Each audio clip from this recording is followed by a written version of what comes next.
இன்றே டவுன்லோட் செய்து உங்கள் ஃபேவரட் ஷோக்களை என்ஜாய் பண்ணுங்க. பாட்டு பாடி தூங்க வைப்பேன், அவங்களுக்கு பேச சொல்லி தருவேன். என் பேர குழந்தை வந்துடுச்சுன்னா எனக்கு இங்க எவ்வளவு வேலை காத்துக்கிட்டு இருக்குன்னு தெரியுமா? அப்ப நான் உன்னை டிஸ்டர்பே பண்ண மாட்டேன். சாப்பிடு.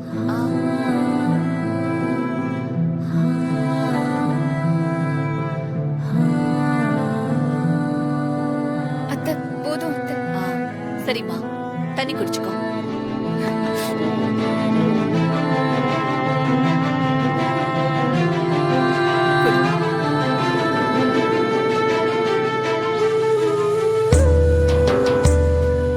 விஷால், என்ன அங்கேயே நிக்கிற? வாங்க. என்ன புள்ளடா நீ? இசை சாப்பிடாம இருக்காளே, அவளை கன்வின்ஸ் பண்ணி சாப்பிட வைக்கணும்னு தெரிய வேணா? அம்மா, நான் கன்வின்ஸ் பண்ணாதான் சாப்பிட ஆளாமா அவ. அதுக்காக அவ எப்படி போனா என்னன்னு விட்டுருவியா? அப்படிலாம் விட முடியலம்மா.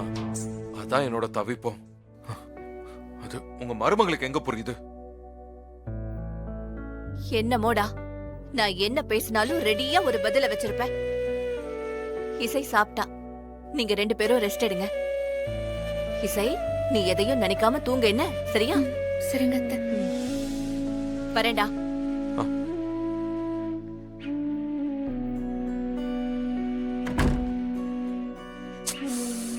பாத்தியா விஷால், அத்தை இல்லாத அந்த குழந்தை மேல எவ்வளவு கனவும் ஆசையும் வச்சிருக்காங்கன்னு பார்த்தல்ல? இப்ப சொல்லு, இவங்களை எப்படி விஷால் என்னால ஏமாத்த முடியும்? இது பாரு இசை, நீ அம்மாவை மட்டும் யோசிக்கிறதுனால தான் சுத்தி இருக்கிற லாஜிக் உனக்கு தெரிய மாட்டேங்குது. எனக்கு எதுவுமே தெரிய வேண்டாம் விஷால். இனிமே எந்த லாஜிக்கையும் நான் தெரிஞ்சுக்கவும் விரும்பல. நான் முடிவு எடுத்ததுதான். இசை, இசை ப்ளீஸ், உன் முடிவை கொஞ்சம் தள்ளி போட. எப்படி விஷால், எப்படி? அத்தை பேசினதை கேட்டும் உன்னால எப்படி இப்படி எல்லாம் பேச முடியுது? சரி, இப்ப நான் கேக்குறேன்னு தப்பா எடுத்துக்காத. வர்ஷினி கர்ப்பமா இருக்கிறான்னு தெரிஞ்சு அவ கர்ப்பமா இல்ல, நான் தான் கர்ப்பமா இருக்கேன்னு நீ தானே அந்த பொய்ய சொன்ன. இப்ப மட்டும் என்ன? இப்ப மட்டும் ஏன் இதை மாத்தணும்னு நினைக்கிற? விஷால், நான் தான் போய் சொன்னேன். இப்போ நானே தான் உண்மையை சொல்லிடணும்னு நினைக்கிறேன். போதுமா? சரி, ஓகே. எனக்கு நீ ஒரு விஷயம் பண்ணும்.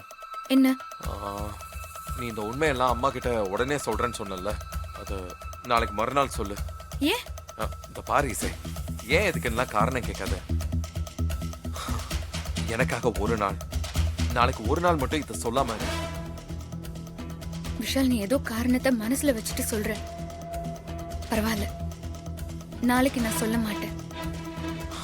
ஆனா நாளைக்கு மறுநாள் கண்டிப்பா அத்தை கிட்ட உண்மையை சொல்லிடுவேன். அதுக்கப்புறம் என்கிட்ட எக்காரணத்தை கொண்டு இதை பத்தி பேசாத.